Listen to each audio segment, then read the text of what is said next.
رمضان کریم 23ویں دن کی دعا۔ بسم اللہ الرحمن الرحیم۔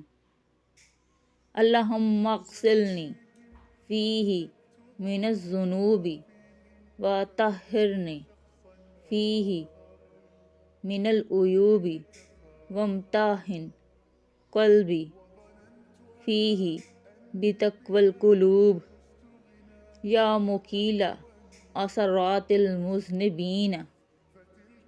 اے معبود، آج کے دن میرے گناہوں کو دھو ڈال، میرے عیوب و نقائص دور فرما دے، اور اس میں میرے دل کو آزما کر اہل تقوی کا درجہ دے۔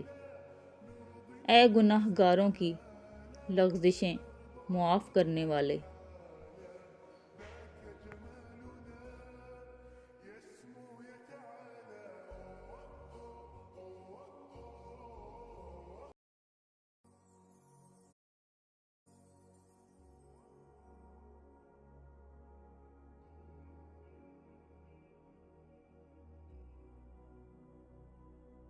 لأجاهد